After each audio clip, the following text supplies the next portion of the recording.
A very good afternoon to one and all. I'm Sushma to moderate this session.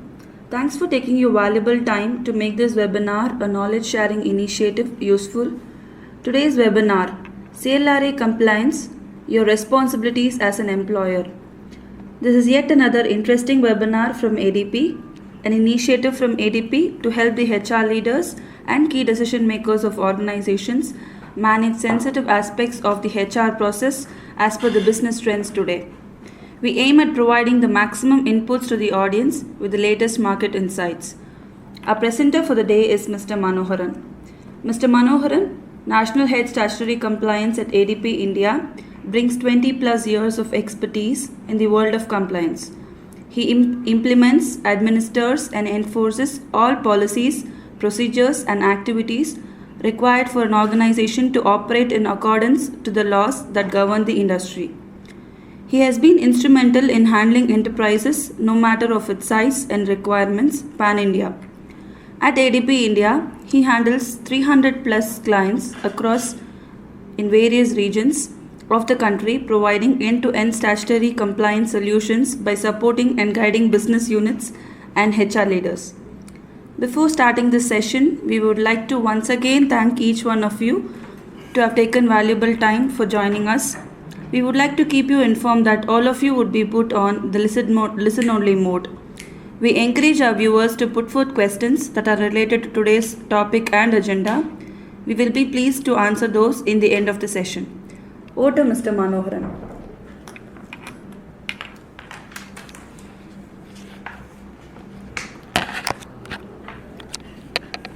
Thank you, Sushma. Good afternoon, folks.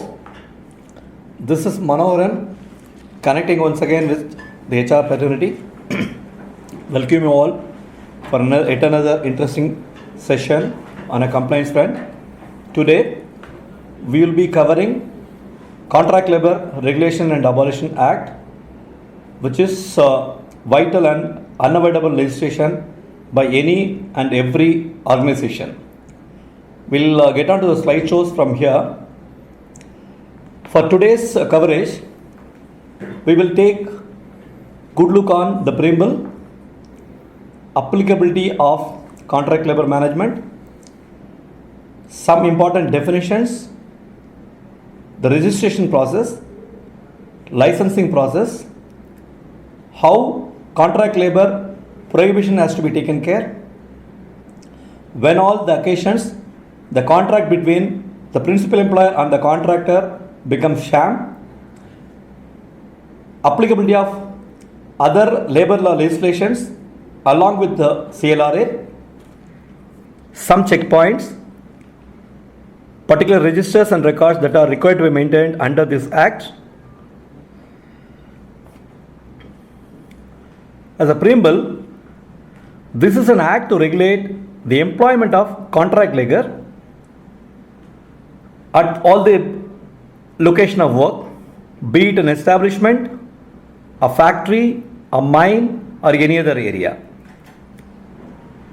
The act is applicable to a principal employer when he employs 20 or more workmen through a single or multiple contractor or on any day of a preceding 12 months. I would like to repeat this. This applies to a principal employer when he has contract employees 20 or more in number through a single contractor or a multiple contractors in any day of the preceding 12 months. It also applies to a particular contractor who is going to be engaged with the principal employer on the contractor having 20 or more workmen under his contractorship on any day of the preceding 12 months. For a principal employer, it is 20 contract employees through a single or multiple contractors. For a particular contract, it is 20 contract employees under his own coverage. Some important definitions. Who all will be termed as workman under CLRA? any person employed in or in connection with the work of any establishment to do any kind of work for hire or reward, whether the term of employment is expressed or implied. We can't say the term of employment was not aware or was hidden, the contractor is not informed. These kind of things will not be taken in front of law, as it is implied as well. But this does not include any person who is employed in a managerial or administrative capacity or employed as a supervisor drawing wages exceeding 500 rupees. The amount 500 rupees may look little funny because the legislation is enacted much earlier. At that point of time, maybe 500 rupees was bigger, but this is continued to be remaining in the Act. Also, an out worker who is performing on a job of a principal employer working outside his premises will not be termed as a workman under this Act. An Act apprentice will not be a workman. For an example, a doctor is quoted, otherwise a professional, though employed, providing professional service, will not be a workman. Trade trainee will be a workman. Will not be a workman. What does contract labor means? A workman hired in or in connection with a work through a contractor with or without the knowledge of principal employer. To repeat, any employed through a contractor with or without the knowledge of principal employer will be termed as contract labor. A contractor will be a person who produces a given result as per the agreed terminologies other than mere supply of goods or articles through contract labor, or who supplies contract labor, and this includes subcontractor also. Under the purview of CLRA, contractor and the subcontractors are given equal value. Any employee under subcontractor will also be a employee under contractor. Establishment, it means very simple logic. Anything done out of an office, that office will be termed as an establishment. Be it a factory, be it a business unit, any other occupation, service providing, all that will be covered under the establishment terminology.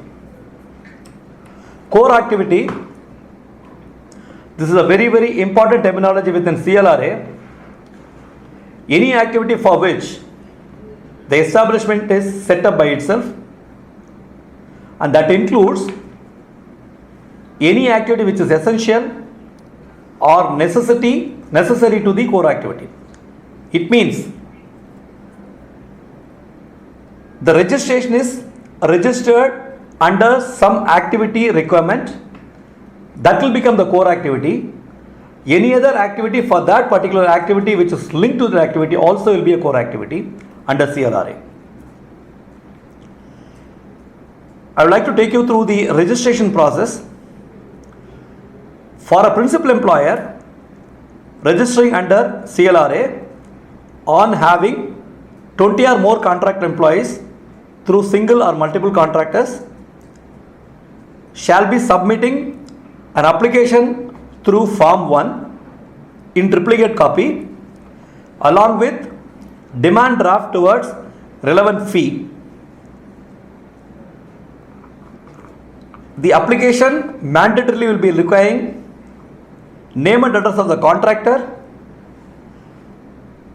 If the contractor is a personality, then the name and address of the particular person.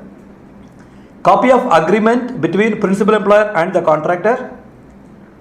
Nature of job entrusted to the contractor. It has to be ensured that the nature of job entrusted to the contractor should not be the core job. Number of workmen under each contractor, date of commencement of work, and anticipated completion of work by the contractor if available. There are processes for amendment of CLRA registration. This has to be effected within 30 days. This is done in the event of having change in contractor, change in nature of job, or change in number of workmen. This is otherwise called as addition deletion of the contractors under CLRA. If there could be a possible difference in fee structure, the difference amount shall be paid along with the amendment application. There is also provision to go for temporary registration under CLRA when the work is assured to be lasting not more than 15 days. For this, the application form 8 along with all other relevant things are to be submitted. For anything above 20 employees, we have a right to question for the registration, but in the event of suggestion that we'll have the job only for 15 days, it will be the authority's right to issue the registration certificate. If he is satisfied, he shall issue the certificate. We'll look into the licensing process. License is for the contractors. As I said, a single contractor on having 20 or more employees as contract employees through his contract. 20 or more employees is generally practiced all across India, excluding for states like Andhra Pradesh, where the license is required even if the contractor is having 5 employees or more. The application is made by the contractor in a prescribed format called Form 4 to be raised in triplicate. Principal employer, on having the contractor enlisted on list of contractors in the CLRA RC, will issue a form called Form 5. There are stipulated security deposits and licensing fees depending on the states that has to be paid through the required media. Somewhere it will be DD, somewhere it will be check, somewhere it will be challan through treasury and stuff like that. On having all satisfied documents, along with this, the authority also may demand the agreement between principal employer and the contractor. The authority will grant license in Form 6. The license is non-transferable. Amendment of license is possible. Amendment happens on having change of number of employees in a contract or change of nature of work. The license is to be renewed on an annual basis. The renewal happens in 2 ways all over India. One is by end of December, every license has to be renewed in the end of December of every year. At some states, the renewal happens on completion of 1 year of contract. Application for renewal will be on Form 7, again to be submitted in triplicate. The renewal has to be submitted within 30 days before expiry of license. In the event of license expiring by 31st of December, it has to be submitted at least by 1st of December. Every year the renewal fee also has to be paid. Delayed submission will attract 25% extra fee.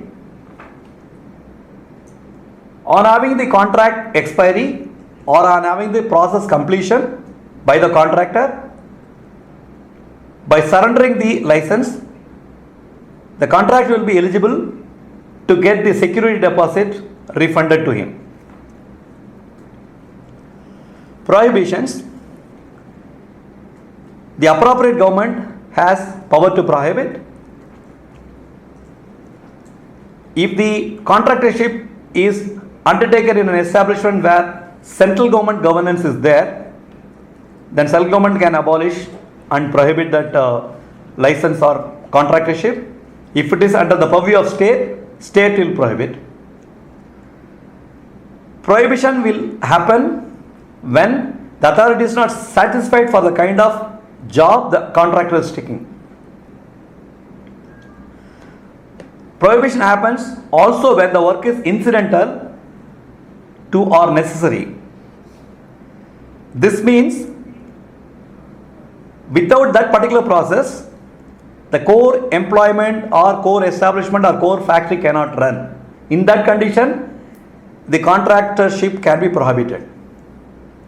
When the work is of a perennial in nature, means any process continued year on year, month on month, week on week as a process for a particular establishment or factory, that will become perennial. In that condition, contractor arrangement is prohibited. When any work can be done by a regular workman in an establishment, the contractorship can be prohibited. When the work is sufficient to employ full-time employees, also the prohibition can be enforced. Sham contract. Sham contract is nothing but invalid contract.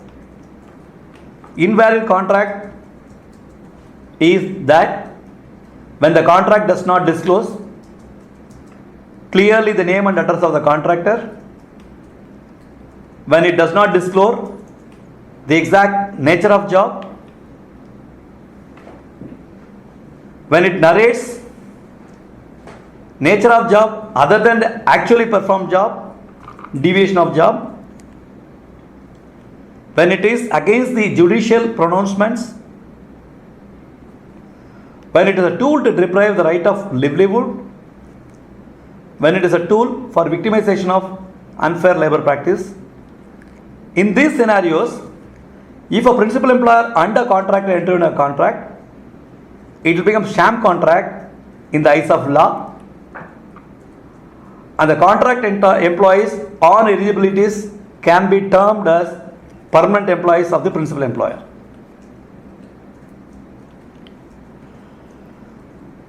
We know well that there are plenty of labor legislations.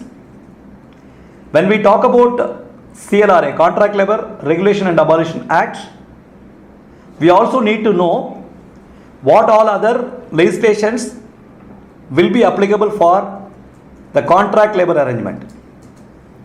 When a contract employee works in a factory, by default the Factory Acts will be applicable on the scenario. Same way for an establishment.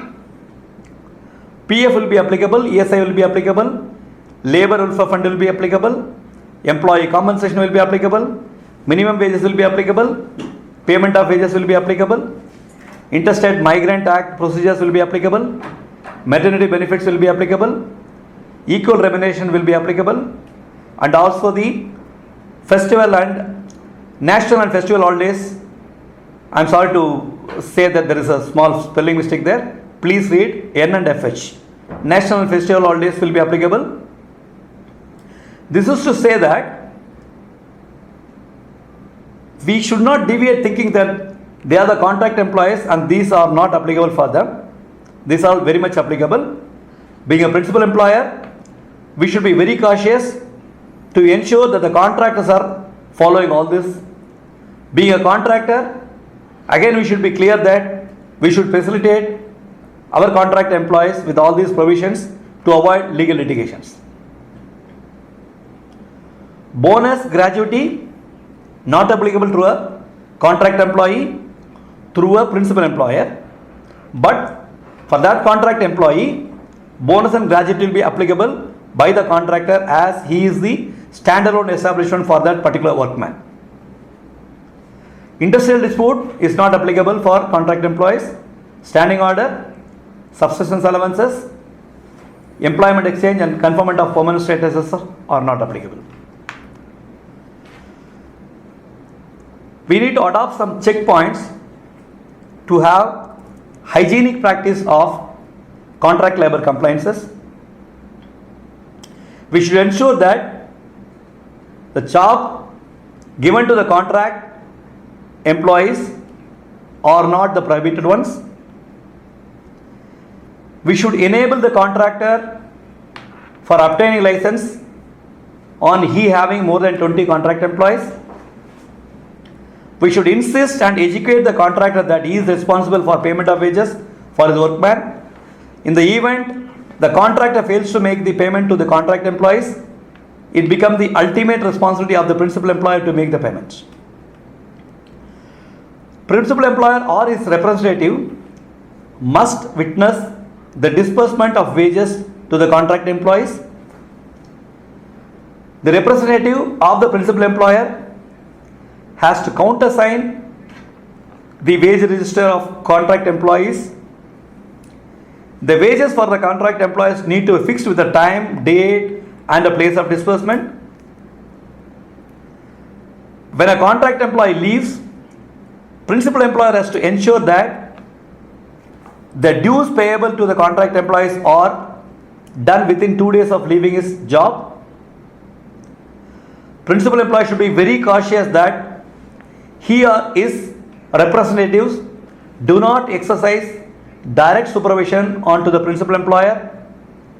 Incidents like sanctioning of leave on document or through mail, signing gate passes, providing permissions on hard copy mode are to be avoided by the principal employer or the representative, as these documents may help the contract employee to claim permanency with the principal employer.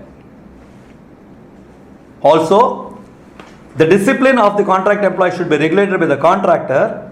Maybe the principal employer can advise not to regulate. Leave, advance, all other things also have to be sanctioned by the contractor. Contract employee must be ensured that he is covered under ESI and PF. There will be clashes from contractors stating that I do not have eligible ESI employees or PF employees. Either the principal employer must choose a contractor who is having ESI and PF code for covering the contract employees under their ESI and PF codes. In the event of unavoidable scenarios, principal employer can facilitate the ESI and PF payment made in his own code. However, it should be noted that the contract employees has to be covered under ESI and PF. We must ensure that the contractor maintains all records pertaining to contract employees. We must ensure as a principal employer that the contractor submits half-yearly return within 50 days of calendar half-yearly, that is January to June. It should be submitted before 30th of July. July to December, it should be submitted before 30th of January. Principal employers to submit annual return before 15th February of the following year. As like obtaining license from authority, we also should ensure that the commencements and the completions of contractor work informed to authority through form 6A within 6 days by the contractor. The same has to be informed through form 6B within 15 days by the principal employer, so that the authority is aware that the contractor is no more in existence with particular principal employer. Notices regarding rate of wages, hours of work, wage period has to be displayed. Registers of contractors at form 12 to be maintained by the principal employer. Contractor has to issue photo identity card to his workers under his name, trading style and his own signatures. Registers and records. Every contractor must maintain a register of workmen which will speak about entire details of workmen. Employment card should be issued within 3 days of the contract employee joining. Service certificate should be provided on the employee's termination. Muster roll, wage register, register of deduction, fine, advances, OT, all that to be maintained by the contractor and the principal employer to ensure by conducting periodical auditing on contractors. These documents are expected to be preserved for at least 3 years for the need to submit to the authorities. That's all, folks. I think we have covered in time. We are almost closing the session now. Thank you so much, audience, for your patient listening and your time.